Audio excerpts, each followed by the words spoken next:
He's worked 6 consecutive days, working 14 hours daily, leaving him exhausted and listless all day. He wants to take a break, but each time he requests leave, his boss threatens fines, forcing him to abandon the idea. He must consider not just himself, but also his family. The man is Ricky, who lost his stable job during the financial crisis. Learning that couriers earn more, with more deliveries, he happily took the job, but delivery requires a van, costing £14,000. The family's already deep in debt, renting their home, with only their wife's car as an asset. His wife initially objected, but Ricky believed deliveries could save a house deposit in 2 years. Seeing his determination, she reluctantly agreed. Later, Ricky used the car sale money to buy a van, hoping deliveries would revive his career, but reality proved far tougher. His first day was plagued by errors, wrong addresses, and traffic fines, wiping out his earnings. Without the car, his wife struggles greatly. She's a private caregiver, tending 7 clients daily, traveling by bus between their homes. Her clients range from bedridden patients to difficult personalities, some even incontinent. She works from 7 a.m. to 9 p.m., collapsing asleep upon returning.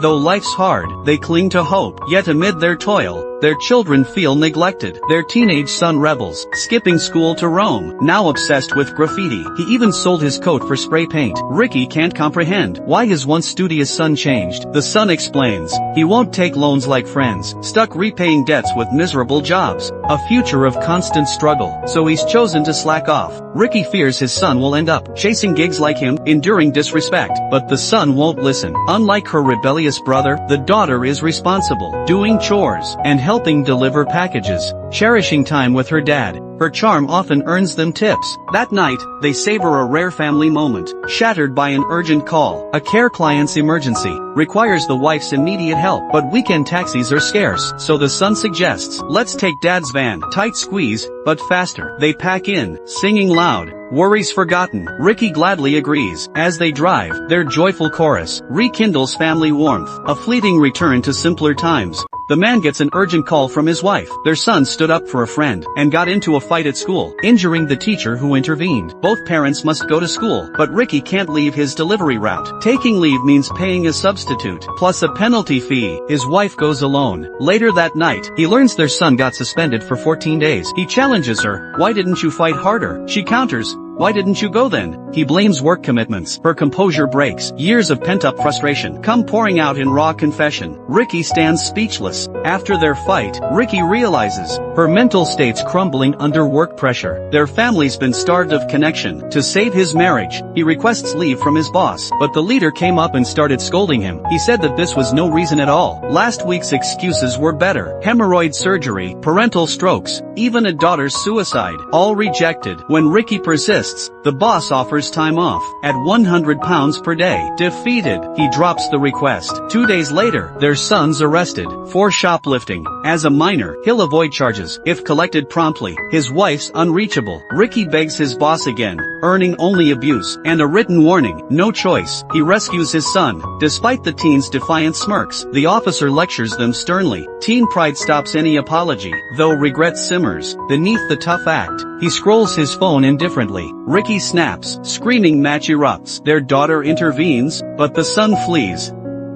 That night, the couple debriefs. Violence solves nothing, she says. We need to talk to him. Still defensive, he feels blamed. I'm not blaming you, but his phone holds clues. We need to understand. Light dawns. He's been absent from his son's life. The teen's room feels alien, with foreign artifacts. He vows to reconnect. Waking up, he found the family portrait vandalized with red crosses. To make matters worse, the car keys were missing. Without the keys, he couldn't get to work, which meant another fine. They knew only their resentful runaway son would do this. They rushed out to find him, checking all his usual spots, but found nothing. He had to request leave again.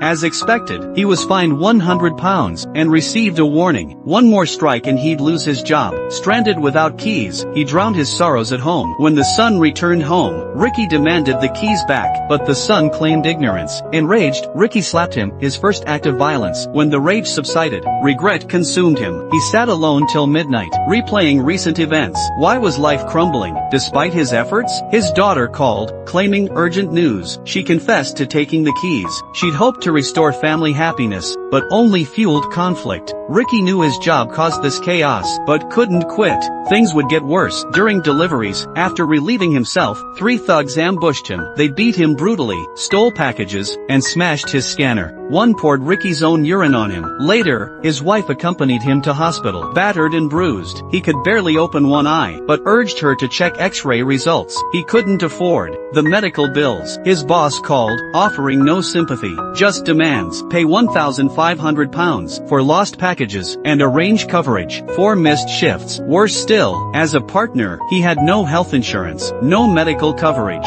His wife snatched the phone, berating the cruel boss. The conversation shattered the gentle woman. Why was life crushing their relentless efforts? That night, learning of his father's ordeal, the son returned home. The son's concern brought Ricky comfort. His wounds hurt less. Next morning, Ricky rose early. On delivery notes, he wrote comforting words for his wife. As he started the engine, his son ran out, begging him not to go. In his condition, he'd risk an accident. Ricky wouldn't listen. Even as his wife chased, he drove off, waiting till they vanished, to finally weep. He couldn't collapse. His family needed him. Despite mounting obstacles, he wouldn't stay down. He chose to keep struggling.